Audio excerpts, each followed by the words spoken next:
তারপর হয়তো অনেকদিন পর আমাদের দেখা হয়ে যাবে কোনো এক রাস্তার বাকি, চোখে চোখ পড়বে, হৃদয়টা থমকে যাবে, অনেক কথা বলতে ইচ্ছে করবে, কিন্তু পরক্ষণেই কিছু না বলে দুজনেই পাশ কাটিয়ে চলে যাব।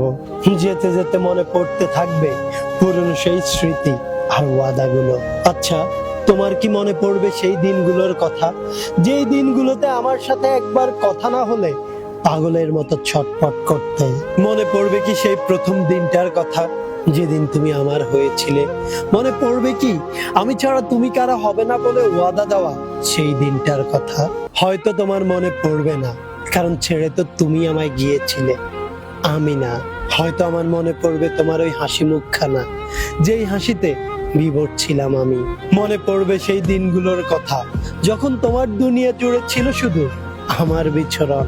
মনে পড়বে সেই ওয়াদার কথা, যে ওয়াদা দিয়েও তুমি রাখোনি, সারা জীবন থেকে যাওয়ার কথা বলে ছেড়ে গেলে আমায় একা ফেলে। তুমি ছেড়ে যাওয়ার পর প্রতিটি রাত আমি নির্ঘুম কাটিয়েছি, নিজের ভাগ্যকে দোষ দিয়েছি, কিন্তু পরিশেষে জানতে পেরেছি ভাগ্য নয়, তুমি ঠকিয়েছিলে আমায়। অথচ তুমি চাইলেই থেকে যেতে পারতে, চাইলেই পারতাম আমরা বাকিটা জীবন একসাথে কাটিয়ে দিতে। হ্যাঁ, আমি চাইলেও তুমি চাওনি, তাই তো আজ আমরা দেখা হয়ে চোখে চোখ রেখেও কথা বলতে পারিনি। তারপর হয়তো আমি আস্তে আস্তে আড়াল হয়ে যাব, আর এক রাশ অভিমান বুকে জমিয়ে আকাশের দিকে চিৎকার করে বলবো, হে খোদা, ভালো থাকুক সে, নিজে ভালো থাকার জন্য আমারে চাইরা গেছিল যে।